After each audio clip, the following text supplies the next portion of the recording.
Salut à tous et bienvenue dans cette vidéo, et aujourd'hui je vais répondre à cette question existentielle qui arrive à beaucoup de personnes. Est-ce que je prends un HDD classique ou un SSD? Alors déjà, pour répondre à la question de certains d'entre vous, quelle est la différence entre les deux? Eh bien je vais déjà commencer par vous présenter les deux trucs. Alors, un HDD c'est ça, c'est un disque dur classique. Un disque dur que si vous l'ouvrez, ce qu'il ne faut surtout pas faire parce qu'il est instantanément HS si vous le faites, si vous l'ouvrez, vous découvrez ceci. Un plateau et une tête. Enfin, un plateau ou plusieurs, bien entendu, et une tête de lecture qui est faite pour aller de haut en bas sur le plateau et lire tout ce bordel. Et un SSD, qu'est-ce que c'est? C'est en fait une énorme clé USB, plus ou moins, qui est super rapide et qui permet en gros de s'affranchir des limitations qu'il y a en termes de débit sur un disque dur classique. D'ailleurs, ça s'appelle toujours un disque dur pour une raison bizarre. Parce que certains disent disque dur SSD, alors qu'il faut vraiment pas dire ça, parce qu'il y a absolument pas de disque dedans, rien du tout. Il y a aucune partie amovible, il y a aucune partie mobile, je veux dire, dedans. C'est des puces flash, comme sur une carte SD ou sur une clé USB, qui sont tous arrangés les unes à côté des autres, il y en a je sais pas combien, et ça fait un disque dur, entre guillemets, en combinant tout ça, quoi. Ça fait une capacité suffisante pour stocker quelques données, quoi. Alors donc voilà, ça c'est la différence entre les deux. Donc ensuite, parlons cas par cas. Nous sommes en train de parler par exemple d'un ordinateur portable. Sur un ordinateur portable, est-ce qu'on doit prendre un HDD ou un SSD? La réponse est simple, vous prenez un SSD, c'est tout. Là, il n'y a pas à tergiverser autour du truc. C'est un SSD qu'il faut prendre pour une raison très simple. Un SSD, ça ne subit rien, vous pouvez secouer votre clé USB autant de fois que vous voulez, les données ne vont pas s'évaporer ou je ne sais pas quoi. Une clé USB, ou comme un SSD bien entendu, ne contient pas de partie mobile comme je le disais. Un disque dur par contre, vous le secouez, vous entendez la tête de lecture qui cogne dans tous les sens. À ne surtout pas faire secouer un disque dur. Et un ordinateur portable, le problème c'est que vous pouvez le poser un petit peu violemment sur une table par exemple. Impossible de faire autrement parce que sinon on a les doigts coincés dessous, ce genre de truc par exemple, ou vous l'avez dans le train par exemple, enfin, vous voyez ce que je veux dire. Et là la tête de lecture elle est folle là-dedans, elle fait ding ding ding ding ding ding ding ding, et puis elle va te taper contre le disque pendant je sais pas combien de temps et rayer le disque en fait. Et là, vous avez des secteurs morts qui se font. Et qu'est-ce que c'est qu'un secteur mort? C'est un secteur qui n'est ni lisible, ni inscriptible. Alors quand il y a un problème et que vous inscrivez sur un disque dur mort à cause d'une rayure, eh bien vous ne pouvez pas récupérer les données qu'il y avait avant, mais si vous écrivez dessus, eh bien il va le réallouer ailleurs, donc c'est pas trop grave.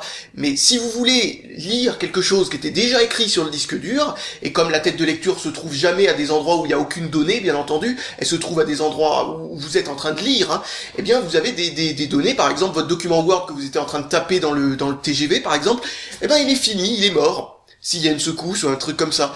Eh bien voilà, ça c'est con ça, c'est le problème des HDD, c'est que c'est vraiment pas fait du tout pour les disques durs d'ordinateurs portables quoi, et ça, je trouve ça effarant que ce soit pas encore un standard les SSD, malgré que ça contienne beaucoup moins, malgré que tout ce que vous voulez, que ça coûte plus cher aussi bien entendu, eh bien ça devrait être le standard pour les ordinateurs portables, hein, ni plus ni moins quoi.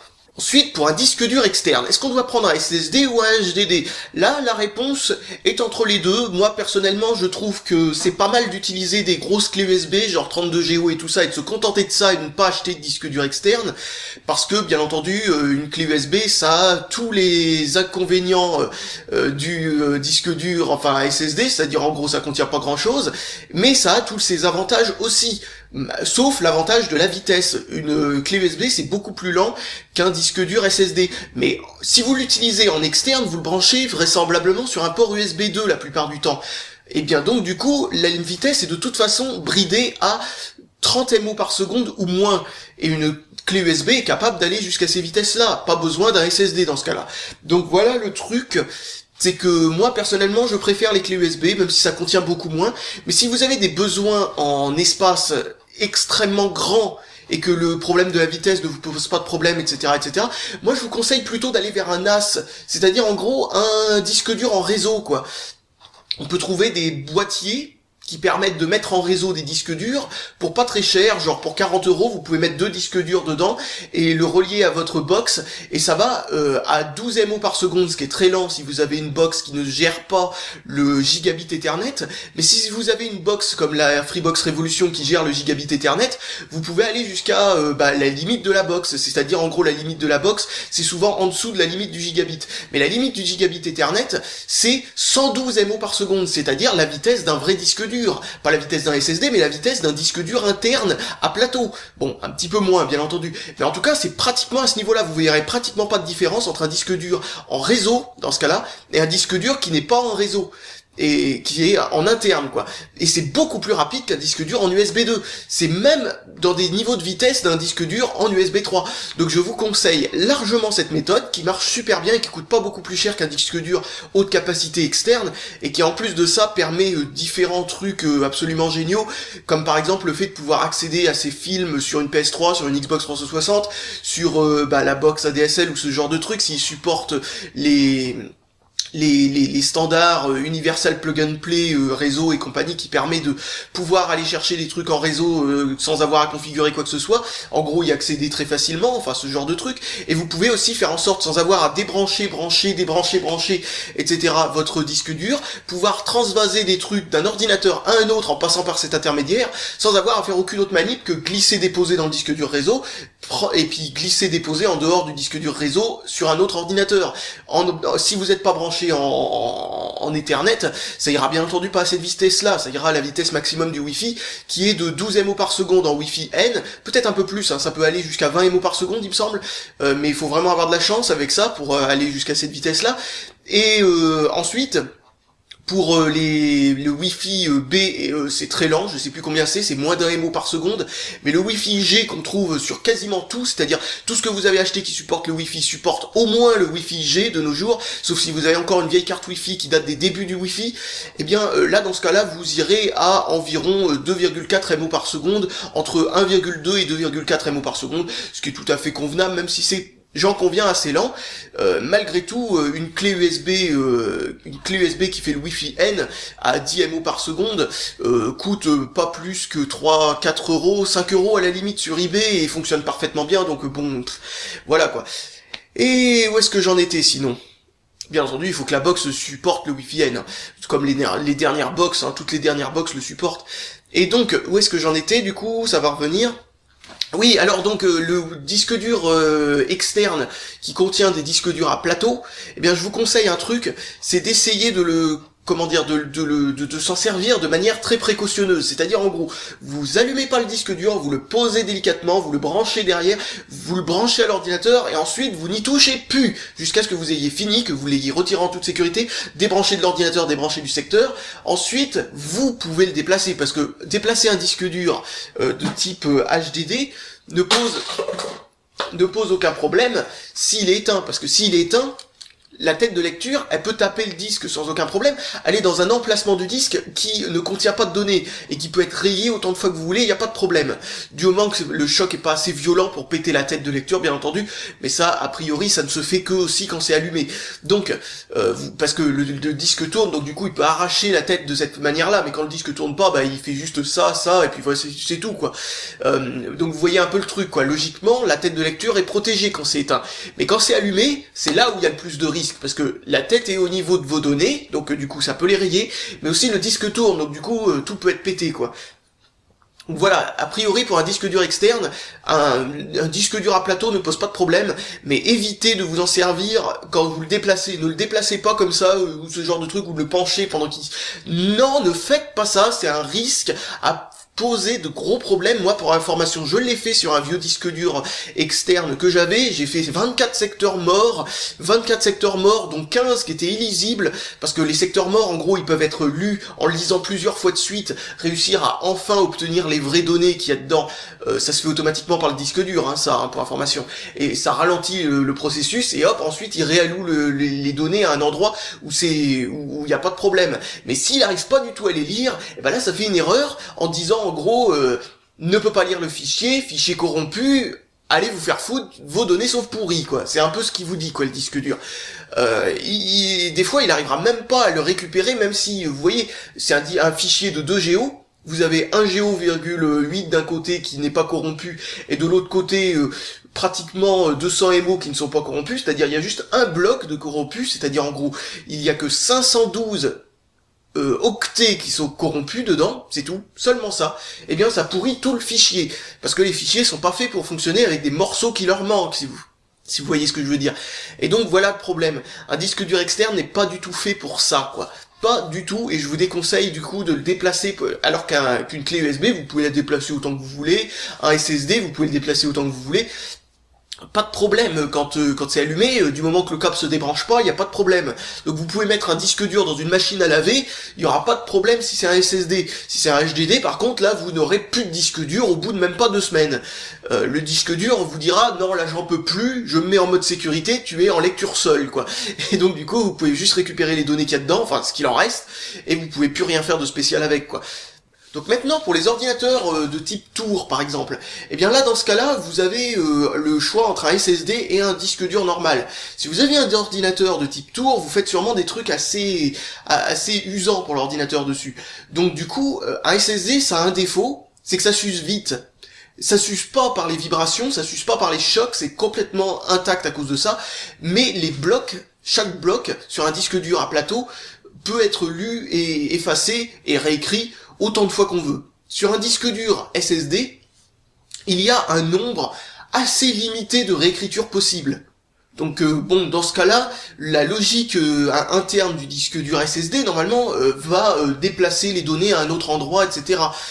Pour éviter, avant la mort prématurée de ce secteur, de ce bloc, quoi, avant que ce bloc crève, eh bien, il va déplacer les données ailleurs pour qu'il crève en silence, en gros, sans corrompre de données. Bien entendu, voilà, ça fait ça. Mais un disque dur SSD, faut savoir que il y a déjà pas beaucoup de place, genre 80 Go, voire 250, voire 500 Go pour un disque dur SSD, mais vraiment qui coûte la peau du cul, quoi.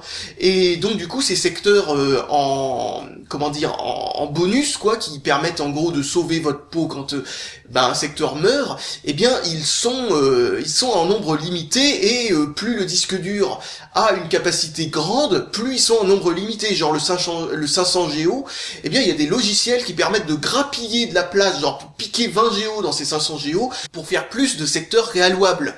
C'est-à-dire qu'en gros, ces secteurs-là peuvent être en nombre tellement peu suffisant, notamment les SSD de chez Samsung, que eh bien ils vont finir par rogner, par grignoter sur la place vraiment exploitable du disque dur.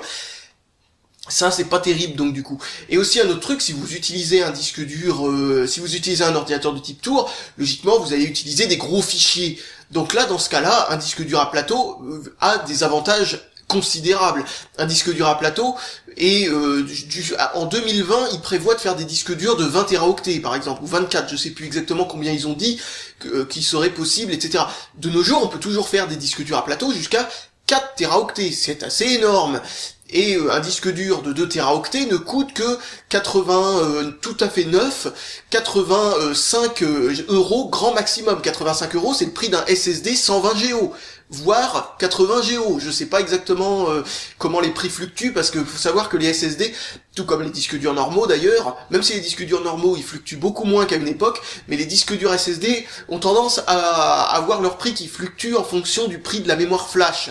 Et comme cette mémoire flash est utilisée par énormément de trucs, téléphone portable, tablette, SSD, disque dur non SSD version hybride, parce qu'il y a des disques durs hybrides qui ont moitié flash, moitié disque dur normal, ce qui fait que le disque dur normal peut rester éteint la plupart du temps, etc. Enfin, ce genre de truc.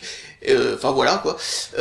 Et donc, du coup, les disques durs à plateau, vous voyez, comme ils ont tous ces avantages supplémentaires de place par rapport à un SSD, de prix et tout ce que vous voulez, eh bien, ils sont malgré tout plus lents, mais comme c'est... Ah oui, faut savoir aussi un truc, c'est qu'un disque dur à plateau d'ordinateur portable ou externe, mais surtout d'ordinateurs portables, vu que c'est bridé par l'USB pour les externes, mais pour les ordinateurs portables, ces disques durs-là ont des vitesses qui sont équivalentes aux disques durs à plateau qu'il y avait dans les ordinateurs fixes de 2006 environ. Donc vous voyez, vous vous rendez compte un peu de la vitesse que vous perdez, quoi. Dans un disque dur à plateau pour ordinateur fixe, vous avez une vitesse qui est plus du double de celle d'un disque dur à plateau pour ordinateur portable. Donc déjà, il y a beaucoup moins de différence entre un SSD et un HDD quand il s'agit d'un ordinateur fixe. Mais aussi, il y a d'autres technologies comme le RAID 0 notamment, qui permet de prendre 2 disques durs à plateau. Ça coûte toujours beaucoup moins cher et ça stocke beaucoup plus qu'un disque dur de type SSD, et ça permet de rattraper plus ou moins la vitesse d'un disque dur SSD, tout en étant dans des fiabilités plus ou moins identiques qu'un SSD. Donc du coup, il n'y a pas de problème, tout en consommant un tout petit peu plus, mais vraiment rien. Donc dans un ordinateur fixe, ça ne change absolument rien. Votre carte graphique consomme à peu près l'équivalent d'une quarantaine de disques durs. Donc sans déconner, il n'y a pas à chier. Si vous pouvez mettre 2 disques durs, il n'y a pas de grosse différence. Écartez-les d'un slow, hein, bien entendu, pour qu'ils aient de quoi respirer en matière de chaleur, quoi. Et donc voilà, quoi, hein, les disques durs à plateau ne posent pas tant de problèmes que ça dans un ordinateur fixe. Par contre, si vous utilisez un ordinateur fixe avec que des toutes petites données et que vous savez que les disques durs SSD, leur avantage, c'est d'être très rapide sur des tout petits fichiers, c'est-à-dire vous avez plein de petits fichiers de quelques KO, eh bien un ordinateur, un SSD va aller très très vite et va les avaler en 1 milliseconde. Les disques durs à plateau, eux, ils vont ramer, quoi, hein, vraiment, hein. Mais c'est très rare d'utiliser des fichiers de cette taille-là, pour information. Le seul cadre dans lequel je vois un vrai avantage au SSD, c'est quand vous faites de la compilation de logiciels. C'est-à-dire, vous êtes en train de compiler un logiciel, c'est-à-dire quand vous êtes développeur, vous compilez le logiciel, quoi. Et bien là, c'est-à-dire, en gros, vous transformez les fichiers code source en logiciel utilisable, quoi. Et donc, ça, c'est assez lent sur un disque dur à plateau, tout en restant très très convenablement rapide. Donc si vous le faites de manière épisodique, il n'y a pas de problème. Mais si c'est votre métier, genre vous êtes développeur, un SSD va aller beaucoup plus vite, ça c'est clair. Donc ça c'est un des cas où je vois que ça peut être plus rapide. Et vraiment, il n'y a pas vraiment beaucoup d'autres cas où ça peut être plus rapide. Pour une utilisation personnelle, c'est-à-dire une utilisation dans un cadre, vous faites des jeux sur votre ordinateur, vous faites du montage vidéo, enfin vous faites des trucs que quelqu'un peut faire normalement chez lui, quoi. Eh bien, franchement, la seule différence entre un HDD normal et un SSD, la seule et unique différence que vous verrez habituellement, c'est le temps de démarrage de Windows. En gros, ça mettra 18 secondes avec un SSD, tandis que ça en mettra 28 avec un disque dur normal. Et encore, sans compter le RAID 1, bien entendu. Le RAID 0 aussi. Enfin bon, les capacités qui permettent de rendre les disques durs plus rapides. Donc vous voyez un peu l'idée, quoi. Ça va quasiment rien changer. Quasiment rien, à part le temps de démarrage. C'est le seul truc que vous verrez, quoi, quand vous changez d'un HDD et un SSD. Et ça vaut pas le coup quand vous voyez toute la perte de disque dur que vous faites, quoi, en matière de place, et aussi le fait que ça coûte une blinde, quoi. Donc voilà, c'est pour ça que moi je trouve les SSD, par contre, moi je suis convaincu que c'est l'avenir. Quand les HDD auront été rattrapés par les SSD en matière de prix et d'espace, par exemple, on commence à arriver à un niveau où un disque dur de plus d'1 teraoctet, ou même de plus de 500 Go, commence à devenir tellement énorme que on voit pas tellement la différence, quoi. On sait pas très bien à quoi va servir toute cette place en plus sur un disque dur. Pour certaines personnes, c'est trop, plus de 500 Go. Pour moi, je sais que c'est pas trop, parce que je fais du montage vidéo, et là, il y a vraiment besoin de place, hein. Je peux vous dire que 6 teraoctets, c'est voilà, quoi, hein.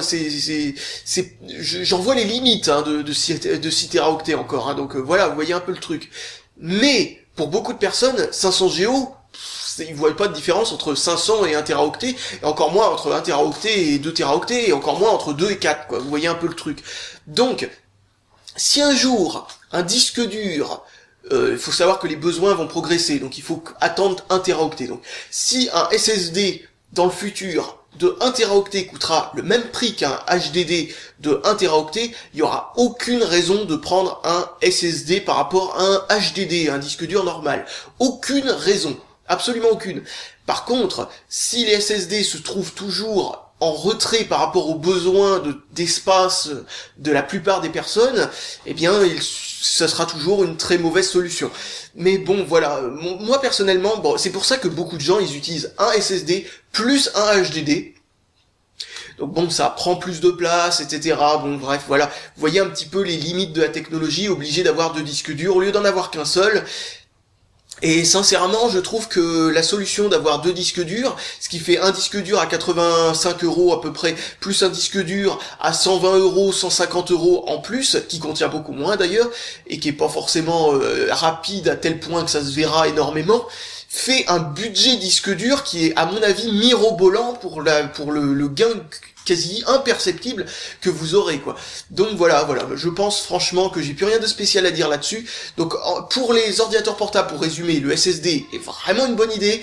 Pour les disques durs externes, dans le cadre où vous n'avez pas forcément besoin de beaucoup de place, eh bien un disque dur de type SSD, c'est-à-dire une sorte de grosse clé USB, quoi, est mieux qu'un disque dur à plateau, carrément mieux, quoi. Et dans le cadre, par contre, bien entendu, si vous avez besoin d'énormes espaces en externe, eh bien un disque dur à plateau est toujours une bonne idée. Et dans le cadre des ordinateurs fixes, eh bien pour l'instant j'ai l'impression que les disques durs à plateau sont toujours pas battus. Même si on commence à arriver peut-être au moment où la bascule peut se faire à tout moment en fait. C'est-à-dire en gros, si le prix de la mémoire flash baisse d'un grand coup, là, eh bien, il y aura une grosse, un gros avantage à passer au SSD si, en gros, les SSD de gros volume, c'est-à-dire 500 Go, 250 et 500 Go, quoi, suivant vos besoins, quoi, arrivent à arriver à des prix à peu près identiques à un disque dur HDD, dans les mêmes gammes, c'est-à-dire qu'en fait un disque dur 1 Teraoctet pour l'instant ça coûte dans les 65 € quoi. Un disque dur 2 Teraoctet 85, un disque dur 500 Go c'est introuvable neuf, donc du coup on peut dire qu'un Teraoctet reste voilà le minimum que vous pouvez trouver neuf. 500 Go vous pouvez aussi le trouver mais en disque dur d'ordinateur portable, donc c'est pas du tout, c'est trop lent quoi. Donc vous voyez un peu l'idée quoi, c'est-à-dire qu'en fait un de ces jours les 4 Teraoctets vont arriver à 82 € et les disques durs 1 Teraoctet et 2 Teraoctets vont disparaître avec, et on va se retrouver avec encore une fois les disques durs SSD qui seront beaucoup trop chers par rapport. Donc vous voyez un peu le problème, et ça c'est voilà, il y a pas encore ce moment où l'équilibre arrive à se faire pour dire que c'est vraiment une bonne affaire d'acheter un SSD si vous n'avez pas besoin de beaucoup d'espace. Par contre si vous êtes certain que vous n'avez pas besoin de plus de 20 Go sur votre disque dur et que dans le futur votre besoin ne dépassera pas 60 Go, un disque dur de 80 Go en SSD peut commencer à devenir intéressant. Si pour vous 80 Go ou 2 Teraoctets ne change rien pour vous, eh bien là on peut déjà avoir cet intérêt, mais franchement c'est très rare, hein. Je sais que 80 Go c'est se sentir à l'étroit, hein. Même pour un ordinateur portable, pas beaucoup de marques d'ordinateurs osent mettre aussi peu que 80 Go de disque dur, hein. Donc voilà, je sais pas quoi dire de plus, je pense que j'ai vraiment fait le tour de la question. Donc si vous avez des questions comme d'habitude, les commentaires, et j'ai plus qu'à vous dire salut à tous et à la prochaine.